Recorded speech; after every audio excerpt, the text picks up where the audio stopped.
What's up, basketball coaches, players, and fans? Welcome back to the Pass First podcast, where we share our knowledge of the game. My name is Augie Johnston, and I'm here with my partner, Alex Angle, and we hope you're able to take something away from today's episode that will help you in your basketball journey. Today, we're going to be talking about offense, the offensive end, and we're going to be talking about structure versus no structure in your offense. What's better? What do you prefer? And everything about it. So I hope you guys enjoyed today's episode. And without further ado, let's get right into it.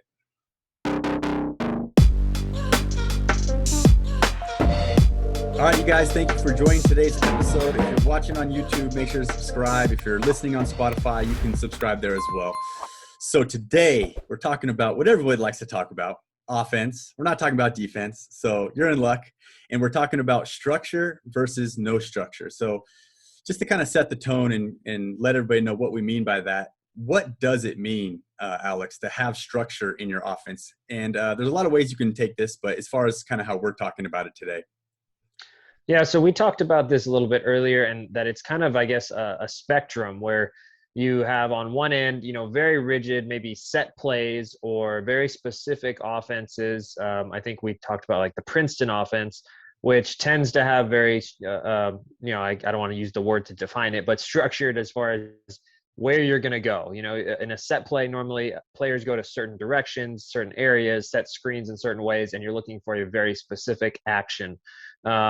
With something that's maybe less structured, might be more like a motion offense that might have some rules to it. Like, okay, if you pass here, you have to screen away, or you can screen away, or if you pass here, you can cut or whatever. But it's more on the players to decide where they're going to go with that, and less on the rigidness, I guess you would say, of the offense, where when you pass, you must do this every time. It gives more freedom, I guess, is the best way to describe it. Yeah, no, I agree. And I think we also talked a little bit about this before, as far as like the most structured you could be is a set play. Like if you're running a set play and you do something that is not part of the play, like coaches get upset. And then you have like the continuity type offense, like flex or something like that, where it's structure, right? It's A, B, C in a way, but there's also counters, right? In flex, like if you're going to come off that flex screen and the guy jumps it, like you might come off the down screen or something like that, and you might try to do a counter. So there's some, I think in the flex offense, there's some options, but it is structured. And then you have, like you said, that motion offense where, it's basically just based on spacing. It's based on just 100% player freedom reads. And so there's just my little 2 cents there. I think hopefully that gives a good enough background. Hopefully I didn't say the exact same thing you did, but I kind of did. So anyways, so let's talk a little bit about no structure a little bit first, and just dive a little bit deeper into what that means to not have as much structure. And we spoke before, we said maybe that's not a right term to say no structure. Maybe it's more just free flowing. So you already mentioned one or two things, but could you dive a little deeper into more of a free flowing type offense? Yeah. Obviously I'll use, I guess, motion as an example. I know like in a motion that I've run in the past where you've had multiple options off it. So pass, screen away is a very standard one. Pass, cut is another standard one. I know there are ones where you can pass and the post player can make a decision if they want to set a back screen, right? Or if they want to set an on-ball screen. Or if the ball gets, I've seen somewhere, if the ball gets swung 2 times, you set a staggered as opposed to just a single screen. So that's like, even though there's structure in that, it's a little more free flowing because it's on the players to make those reads and the decisions. Now, I will also say that I've seen teams that they run a 4-out 1-in and there is almost no structure to it. It's just like whoever brings the ball down the court, just attack the basket and, jack up a shot, or maybe kick it out and someone else jacks up a shot. And obviously, as you can imagine, if you're listening in, those teams are usually not very good, but I have seen it happen. I've seen it happen even at the college level. So you'd be surprised how little structure can be in an offense sometimes. And I do think it depends obviously on your personnel, but generally speaking, teams that have absolutely zero structure in their offense probably, might want to adapt or change their style, and the coaches might want to have a little more control, because I haven't seen that be very successful with absolutely zero structure in there. But yeah, a motion offense, a 5-out might be another one where, we ran one in high school. We did a 5-out where it was pass and screen away, but it was kind of up to you as far as how you wanted to read and react off of it. Okay. In a second, we'll dive into, which do you prefer and all that. I think one thing I wanted to add is no structure. You're basically relying on concepts, right? You're relying on, okay, if somebody drives baseline, for example, there should be some sort of concept where, okay, someone fills the corner, someone gets to the dunker spot, or however you have that set up. Um, and and so I think a lot of times you can look at a team that it looks like they don't have any structure, but they do have some, right? They have the, like I said, the concepts that they play out of. So I think it's important that if you do have, not much structure for your players and you're letting them free flow and play, that they know how to play basketball. They know how to, you set up, you say, okay, you can cut, you can screen away. You screen away, that player curls, then it's best when someone curls you to pop back and stuff like that. So I think that sometimes it can look like there's no structure, but really there is. And then sometimes obviously there is no structure and it's just, maybe bad coaching. But I think I guess I don't want to go too far into it. We'll go to the next question before we dive too much into what we prefer and stuff. So what do you prefer? Where's your head at in all this? I would say, if we're looking at that spectrum on one end or the other, I'm probably kind of in the middle. So I do like um, I like having my players to have freedom. I don't want them to feel rigid, like, hey, you can only, put this foot in front of that foot and then step this way. Like, I didn't like playing for coaches that were like that. It was hard to do that because you felt like if you didn't do exactly what they want, you kind of feel like a robot, And I tell my players this a lot. I'm like, don't be a robot, like make reads. So I like that. But at the same time, I want them to be able to, um, make those decisions on their own, but I need them to understand, like you said, those concepts with it. So kind of somewhere in between, probably depending, and I know we're going to get into this on my personnel too. Some teams I'm probably a little bit more to give them some more slack, and some teams I'm probably going to reel them in a little more because they may not have the decision making ability or the skills to be in a more free flowing offense. So yeah, I would say somewhere in between. Yeah, and you made a good point there. For me personally, I'm probably more on the free flowing side in between, and that's just as of maybe the last year. I've really gotten into that as just kind of like a rabbit hole I've gone down. And yeah, of course, I want them playing out of concepts, but at the same time, I think that the reason I think the now that I'm starting to get more into this free flow, not as much structure, is because like we have groups of kids coming up and even this year that have played together, right, long enough. And with the free flowing type offense, like, yeah, you can't just like get a club team practice once a week and then say, all right, this is what we're doing. It's just kind of free. Like you guys don't know how to use a screen. You don't know how to, whatever. You don't know all these different reads and stuff. So I think that for me, I am more on the free flow, less structure side, but playing out of concepts. But in my opinion, it works best in time, right? You have to have a lot of time to get to that. When I mean, I could go put a set in and go, maybe not run it the whole game, but with a team, go play a game this weekend and get some buckets off it. Mm-hmm. So but yeah, I'm more on the free flowing side. So you mentioned a little bit about personnel, and I guess I kind of mentioned a little bit, not really personnel, but more on the side of just time spent together. But so does personnel matter in choosing your style? And talk a little bit about that. Yeah, and I think with if you're going to go free flowing and you're going to let your players make decisions, they have to have high IQ, or they have to have high IQ no matter what, but they also have to have the skill set in order to make those reads, right? If you've got an offense that requires players to get to the rim, dribble drive, jump stop, make a read, kick, if you don't have good players that can get to the rim or control the ball, and they're either fumbling it or they're just not very effective, it's not going to be a good offense for you. You might want to stick with something that's more passing oriented.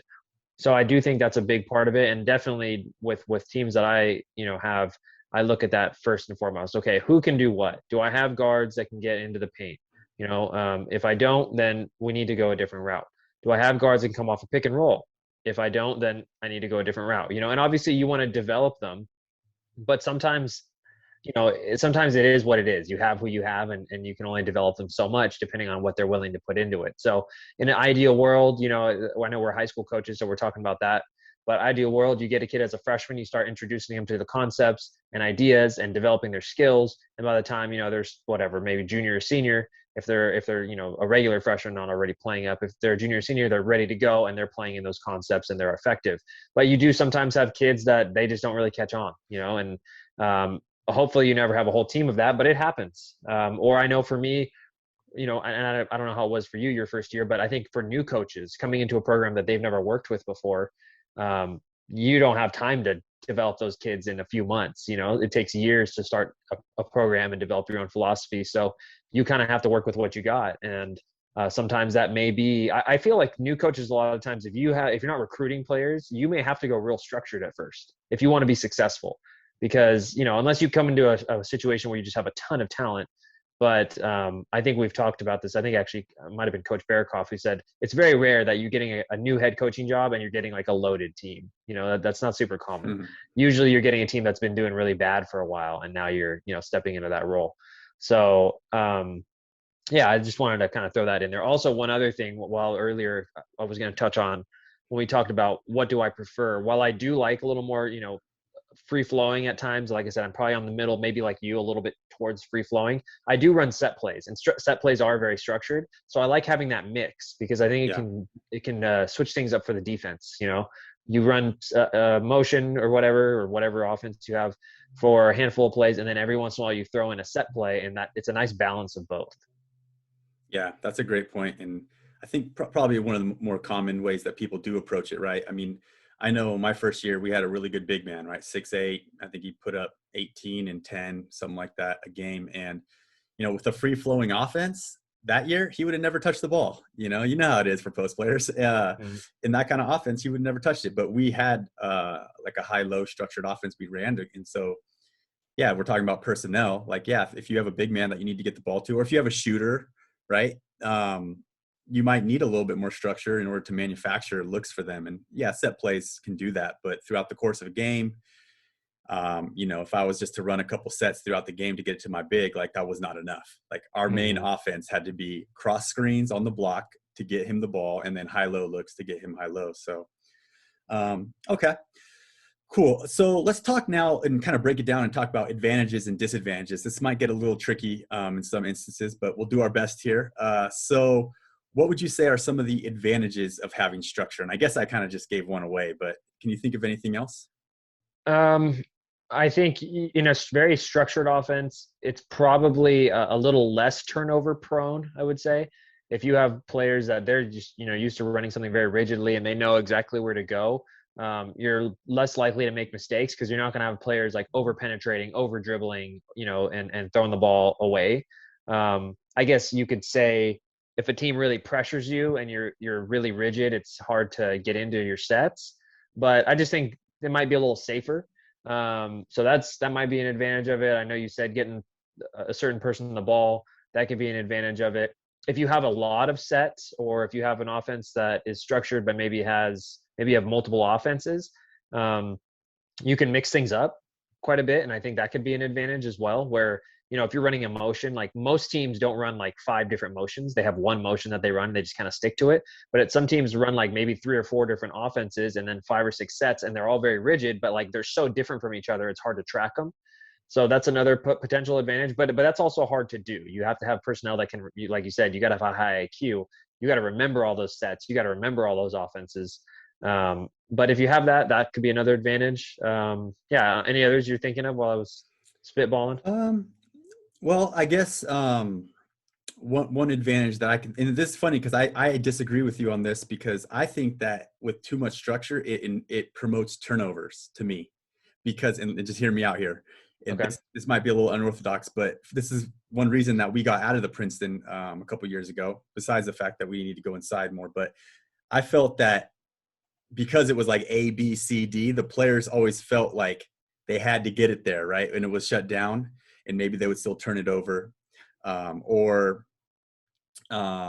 just basically off that thought there, that if it's, and this is definitely a high school thing. Like, I don't think college players, like they would play through it, but, and maybe it was just like a me being too strict thing, but like, that's what I saw. Like I would see like, all right, we're running this play or whatever, you got to reverse it. They would reverse it and it'd be a turnover. So, Yeah. So to me, I think, and I do hear what you're saying. Free flowing, there's going to be a lot more drive and travel. There's going to be a lot more drive and kick turnover. But like though, like the drive and kick turnover, like I'm more okay when players turn it over if they're trying to like make a play or they're being aggressive with it. Like I'm okay with that. Like let's say I drive and then the big man helps and I try to hit our big man and then they do a good job helping the helper and they steal that or something. Like I'm more okay with that than just not being a basketball player on the court and just throwing it and turning it over. Right. Yeah, being a robot. Yeah, that's a Yeah. good point.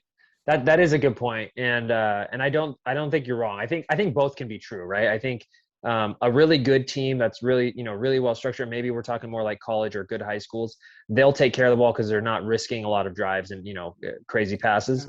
But a bad team that is doesn't have that type of personnel, and like you said, they're like, oh, coach just pass it to player B. I got to pass it to B now. And like, no matter what they pass it, that definitely can cause turnovers. And I remember last year at the beginning of the year where we would play teams, and especially if we played like sometimes teams in a zone where, I'd be like, all right, hey, let's swing the ball and get it around the perimeter and then try and either get an open look or get it to the high post. But they were so like stuck on this idea of swinging the ball that we would at the beginning of the year just literally put like hot potato around the perimeter, and like nobody would shoot, nobody would drive, like, and I was like, no, no, no, no, like we're not robots, like you got to drive sometimes. So definitely I know exactly what you're talking about, and I agree. I think that can be a major problem, but again, I think it all depends on your personnel. Yeah, for sure. Okay. What are some, I guess, disadvantages? We just talked about some in some ways, but is there any other disadvantages that you can think of to just having a more structure? Not even structure is such a tricky word. Just having a more rigid offense. Yeah, I think it makes players second guess themselves if you're too rigid. I definitely do. That's why I don't like being on that end of the spectrum. I think you don't feel like you're playing basketball. You feel like you're just like a cog in a machine. Like I got to do this and then I got to do that, and it just doesn't. It's not as enjoyable to me. I think most players would say it's not super enjoyable to play in a really rigid offense. I Yeah. guess if you're the big man that you had a couple years ago getting every touch, then maybe. But for the other four guys, they might have been like, oh man, like I wish I get some more shots up, and that Yeah. doesn't mean what you did was wrong. It's just, I think generally, it's not as enjoyable for players to play in that style because you're so afraid of making a mistake sometimes, especially if you got a coach that's just on you about doing every little thing. And makes yourself second guess yourself, and then your confidence can drop. So I would say that's a disadvantage to it. Yeah, I agree with that. I think another disadvantage, and probably the biggest one, is scouting. Like you can get scouted way easier. Um, and I think that's where the importance of teaching counters to, if you have like, let's say running flex, like if just teaching counters. And I thought that was one of the most genius things. I've mentioned this before, but one of the most genius things that my high school coach did was, freshman year, we were running flex rigid, right? Like that's how we ran it. And so we could just swing that ball. We were setting such good screens, and by the time we got to varsity, it was like, okay, you guys know how to run flex, but now this is a motion offense. Like you can screen away, you can set a flex screen. And so like all of a sudden now we had kind of the best of both worlds where we had like this base structure and like naturally we'd get flex screens, just like hidden flex screens, but all of a sudden just boom, oh, flex screen. All right. And we just get wide open layups. Cause I mean, you've probably ran flex before. When you like the first half, you might get a look or two, but second half, like they pretty much got that on, got that flex screen at least shut down. So anyways, yeah, that would be definitely, I think, a disadvantage is just getting scouted. I agree with that. Yeah, you definitely can. Okay. Um, okay, so let's talk a little bit now about the free flowing type offense. So what are some of the advantages to that? First one off the bat is basically the opposite of what we talked about with the rigid one. As far as I think players enjoy playing in a free flowing style, Yeah. it gives that kind of open gym feeling a little bit, Mm-hmm. which everybody loves. So definitely more enjoyable for players. I think if you have really good personnel, you have guys that can get to the rim, that can create their own shot. That's where you might want to start going free flowing. I think that allows you to make, they're just plays that can be made by players making decisions that can't be made in sets. It Mm-hmm. just can't happen. So you can see that's where when you see sometimes teams go on those runs where it's just like bucket, bucket, bucket, bucket. Usually, it's really good decision making, and they're making the correct read, and they're just attacking and playing. I'm not saying you can't do that out of a set, but like how often do you see like a team come down, run a set, score, team come down, run a set, score like 8 times in a row? Like that's not common. Usually it's a couple times and then they kind of play like grinded out ball. Where you see those teams that go on runs, it's like free flowing, just score, score, score, score. So I think you definitely can put more points on the board playing that style. That might be another advantage as well. Yeah, that's exactly what I was about to say too. I think it promotes like playing faster, playing free. Like if you don't have, if you were more free flowing, you can play fast. If you are running sets every time, it's hard to play fast. I mean, you could give the players the freedom to make the decision, and essentially that's what everybody does, right? I mean, hey, if you got an advantage, we're going to play, transition offense. But I think definitely at the youth level, that can get a little bit confusing for players. A point guard gets the outlet and thinks, I got to set it up. I got to set it up. That's my Mhm. job. Other than, hey, we got to look to get easy ones in transition first. So I would say that's definitely an advantage of free flowing type offense. Also, too, I think with free flowing type offense, you can like players can play to their strengths better than if it's all structured. Because if it's all structured, you might have a good shooter that all he's doing is, I don't know, setting a flex screen or something. I don't know. But with free flowing, he can have a little bit more freedom to maybe jack it up every now and then and get hot.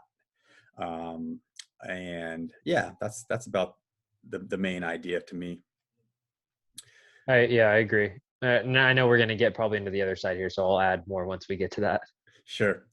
Okay, so yeah, let's talk about the disadvantages then of the free flowing or motion type offense. I would say just letting things getting out of hand, players being over aggressive, players making poor decisions, bad reads, players being selfish, guards coming down and just jacking up shots. That's definitely the disadvantage. And it can be, I think you walk a fine line sometimes with that, with the motion. So you have to make sure. That's why it's important to have those concepts and why it's important to teach that stuff. Because if you don't have those in, then players are gonna a lot of times go to their instinct of just, okay, well, let me see if I can beat my man one on one, right? Which again, there's a time for that. But and I know you look at certain levels, you look at NBA or maybe high level college, or I don't know, maybe other levels, but definitely NBA. There's a lot of one on one play. But they're NBA players, so they have those skill sets, so they can do that. And I don't think that necessarily is conducive to winning in most settings if you're just playing one-on-one ball the whole time. Yeah, I agree with that. We already kind of mentioned it, but one disadvantage would be, yeah, not being able to get certain players the shots you want. You got a great shooter that never touches the ball, or you got a big man that never touches the ball. That's definitely, to me, a disadvantage. And also, too, like from what I've seen, like if you run a set, like you if and you do and your players know what they're doing, like you pretty much know you're gonna get some sort of shot, right? You're like, okay, it might be like the last option where the guy's coming off a down screen, like, but he's coming off a down screen, and if he wants to pull it, you can pull it. Like from what some of my experiences in running like just pure motion, like cutting games type stuff is like you run into like more shot clock issues because the ball is just like you said earlier, is just staying on the perimeter. It's just like swinging around the perimeter. You never get a paint touch, never, because you're not manufacturing any of that kind of stuff. So if your players don't know how to play out of the concepts and set a good screen away and use it to get a shot, like the ball just never like goes anywhere. So that happened to us last year a couple times Mm-hmm. in our cutting game type offense where it's like, yeah, like like 3 shot clock violations in every game. It's like, what's going on here? But it was because of that, I think. Mm-hmm. I would say if you're kind of looking at the two, more motion style and that free flowing style is definitely more high risk, high reward. I guess I would consider it. And in a more very rigid, structured offense is like low risk, but I don't want to say low reward, but kind of is. As far as how many points you're going to put up. Generally, half court teams don't score as much as teams that get out and run and you're willing to kind of play out of concepts. So that's kind of how I would compare. I know it's not a perfect comparison. I'm sure someone will listen and be like, well, I know this one half court offense that scores 90 points a game, but just kind of speaking in generalities, usually that's what it is. High risk, high reward, lower risk, but also low reward with the half court offense. I was going to ask you, what would you consider a secondary offense? Would you consider that more of like a structured style or that free flowing or kind of that hybrid of both? I would say it's I guess hybrid. I was gonna say structured at first because yeah, like if you're running a secondary, like you're coming down and you're running it's almost like a set, right? It's a set to get into your offense. But there's so many, like even like a drag screen, right, is a secondary. So that's pretty free flowing. And like we said before the episode, right, like the offenses I think that have like good balance of both are like ones that have structure to them, but like anytime you put the ball down, but you can put the ball down on the deck, like you can dribble, right? Because anytime you're coming off a pick and roll, like you're using 100% reads at that point. Like you're gonna make a decision off a read, not like, oh, this is gonna happen you're gonna make this pass no matter what. Like you're looking for the roller, you're looking to get to the rack, you're looking for kickouts, you're looking to reject the screen. So yeah, I would say to me, secondaries are definitely a hybrid. But the cool thing about them is that they allow you to play almost free flow with structure. You know what I mean? Because Hmm. everyone knows you are getting into something, but it's not like a 20 pass set play that you're about to run. So Yeah, and I think the other part, at least for me, like I think we talked about this a couple episodes ago, that I run a stack when I run, generally, not always, but a lot of times on my sets plays, I'll run a stack. So we'll organize, stack, and then break out for the set. That takes time, you know. In a secondary, you're just running up the court. I mean, it's a secondary break, right? For a reason, because it's a fast break, but you just don't have the numbers. So you're right into it off of a pass. It's just boom, boom, boom. Like it goes real quick. And I think it doesn't really look like a set, you know, and other teams don't necessarily feel like it is. And so you can get, if you're really efficient with it, you could get a lot of points out of it, or good looks or easy looks, that you don't have to, you know, slow it all the way down, walk it up, half court, set it up, you know. So I do think there's a difference between that as well. yeah, and I like secondaries. I used to use them a lot more than I do now. But one thing that I found is that you with a secondary, sometimes you take away your primary because you're coming down trying to run a secondary when you should just pass ahead and you guys can get an advantage 3-on-2 or something like that. Hmm. So I think there's definitely a fine line between between a secondary and running your primary break. That's on the players, right? I mean, if I'm a point guard and I get an outlet, like I need to look to get into our primary fast break. Like we need to push, I need to pass ahead. And if I have to put the ball down the deck and dribble, yeah, okay, we still might be able to get into our primary. But to me, as a player, like that signifies like, okay, let's get into like a secondary. And then Hmm. I use it, you know, I'm using the dribble, I use a drag screen and I come off the drag screen. And then if we don't get anything off that, then I need to get us into whatever we're running, whether it's a motion or continuity or set. So that to me, that's kind of the flow, but I don't think that's easy to do. Yeah, you've got to, like you said, you have to, as a guard, be able to see the court and make a split-second decision. Because if you hesitate and you have a primary break, and you got a rim runner who's open, like it only takes a second or two for that gap to close. So you got to definitely make quick decisions. Yeah. Okay. Is there anything else that you'd like to add or can think of in terms of structure versus no structure? I guess the only thing I would add is just if someone was asking for advice on how to, you know, what they should do with their own team, I would say first and foremost, like look at your personnel. I think that's what really matters. I think a lot of times, and I'll probably say this as long as we have this podcast going, if we ever come on these type of questions again, is people will say, well, what type of offense should I run? You know, what should I do? And they'll watch videos and they'll copy other teams. And I understand that like sharing information and getting stuff from other teams is really great. And it's a great way to learn, right? But you also have to know what you have. And I do think that there's a decent amount of time where I see teams run stuff and I'm like, that team, like, why are you running that? Like, you don't have the personnel to run that offense, you know? You run up against a team like last year, we played teams that were just bombing threes and they really had no 3-point shooters, you know? So I'm like, well, why are you doing that? You know, and those teams were not very successful. So I think you can't just be a copycat. Look at your personnel, see what you have. If you got players that can run, can make good reads, you could probably go a little bit less structured. If you don't have that type of a team, you might want to run something that's more, you know, if not half court set, at least something that's a little more rigid, where you have your control of the team.